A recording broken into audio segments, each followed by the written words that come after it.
Hello and welcome back to another 7 o'clock bedtime story. I'm here to say hello tonight to hello Harry and hello April, hello Holly and hello Jude as well, hello Seren and hello Sunny, hello Malachi and hello Charlotte D and hello Freddie. And also I wanted to say hello today to someone called Seong who goes to the school that I used to work at in London. I didn't even realise that school were watching the videos as well until he messaged me on YouTube yesterday. So hi Seong who, haven't seen you since you were in year 1. I'm guessing now you must be in year 3. I think year 3, but you can message me on YouTube and let me know. Hello and thanks again for watching. Now yesterday we had our Twitter vote and this story won hands down today, and it was by the same author that we heard yesterday. It is Lost and Found, and our author is Oliver Jeffers, a very, very nice man. Put your hands up if you've got this story at home, because I know lots of you do, and it's a real favourite in Ash class, that is for sure. So let's start our story. This boy, he looks like the same boy that was in the story yesterday. I wonder if it is.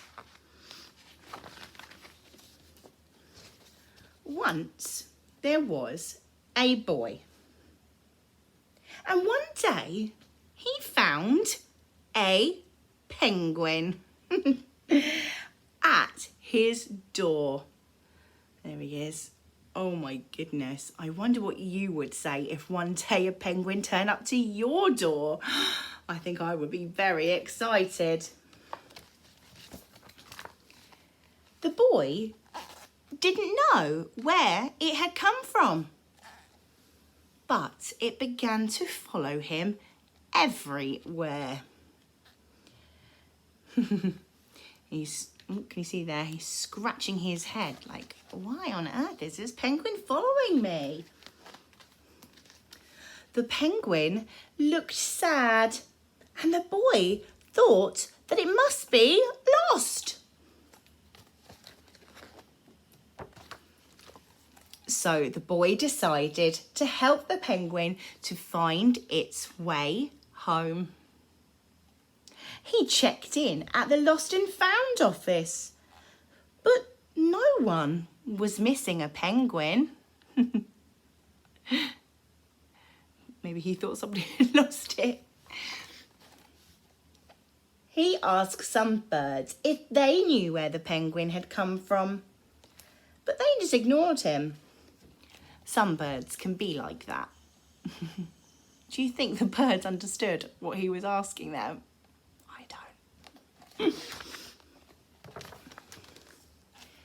The boy asked his duck. There's his duck. But the duck floated away.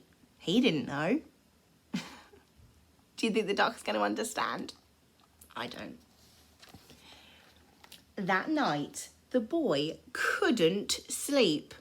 Can you see his bedroom light? All the other lights are off. Everybody else is in bed except him. He couldn't sleep for disappointment.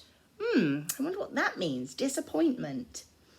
He wanted to help the penguin, but he just didn't know how. The end. It's not really. Of course there's more to come. Here we go. Oh.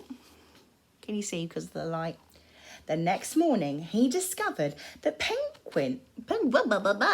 penguins come from the South Pole. But how could he get there? Oh, if you're in year 2, we've been learning a little bit about penguins and about polar bears. Could a polar bear eat a penguin? Have a think about that, and you can put that in the comments today. He ran down to the harbour and he asked a big ship to take them to the South Pole. Look how teeny tiny he is. Can you see there? There he is. And whoa, there's the big ship. Whoop, there he is. And there's a big ship. He said, can you take me to the South Pole?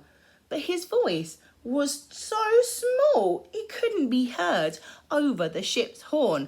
That's the noise a ship makes, apparently. So together, he and the penguin would row to the South Pole. The boy took his rowboat out of the cupboard, because he had one in the cupboard. That was lucky, wasn't it? And they tested it for size and strength. Can you see him measuring it, checking the size? How do you think he was testing the strength? There's a clue there in the picture. And they packed everything they would need. Oh, just like whatever next when he packed some snacks. But they've been a bit more sensible. They've packed a torch and an umbrella. And together they pushed the rowboat out to sea. I bet that was tricky. They rowed south for many, many days. Oh, they look so tiny in the great big ocean there. And nights with the boy telling stories all the way. And the penguin listened to everything that the boy said. They floated through good weather and through bad weather. I skipped a page there. Can you see the bad weather? Oh, I wonder how they're going to be feeling in their titchy tiny boat with the bad weather and the big waves crashing over them. When the waves were as big as mountains. Oh, that's a good simile. As big as mountains. Until they came to the South Pole. The boy was delighted. But the penguin said nothing. I wonder why. Suddenly, it looked sad. And the boy helped it get out of the boat. And there he is there, pushing him out onto the South Pole. It says, "Welcome to the South Pole." And the boy said, "Goodbye." And then he floated away. But as he looked back, the penguin looked sadder than ever. Oh, what do you think is going to happen next?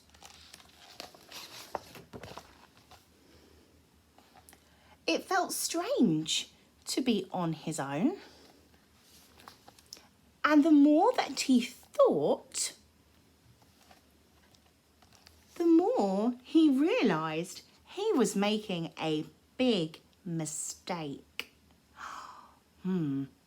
I wonder what mistake he's made. The penguin wasn't lost. He was lonely. What does it mean to be lonely? Quickly, he turned the boat around and he headed back to the South Pole. So he's going this way. What can you spot is happening on the other side of this iceberg? Oh, the penguin's coming that way. And what's he using as his boat? The umbrella. He headed back to the South Pole as fast as he could. And at last, he reached the South Pole again. But where was the penguin? The boy searched and he searched, but he was nowhere to be found. He's going, penguin. He's even using a big telescope to look for him. Sadly, the boy set off for home. Did you spot the adverb there? There was no point in telling stories because there was no one to listen except the wind and the rain. But then the boy saw something in the water ahead of him. Closer and closer he got until he could see. What do you think it could be? Who do you think it could be? That's right, the penguin. And then it ends here on a... Oh, there is one more page after that. Sorry, I thought that was the end. And they're doing a big cuddle. They're not lonely anymore. And got each other. I do like this page, actually. And so the boy and his friend went home together, talking of wonderful things all the way. And isn't that a lovely page? Which creature do you think this could be? That's really the end. A very, very happy story about finding a friend. Lost and found. So tomorrow night we've got 2 more options, and they are options that we've had before, and they weren't the winners last time, sadly, but this time you can have a vote for which one you would like. We've got Winnie the Witch. That's Mrs. Kent's favourite, isn't it, Mrs. Kent? And 5 Minutes Peace, which I know that Daisy read on her YouTube channel, so maybe she would like that one. So go and have a little vote, and I will see you tomorrow night, which is Tuesday. Tuesday night. And I will say hello again to all of those people that comment. Bye-bye.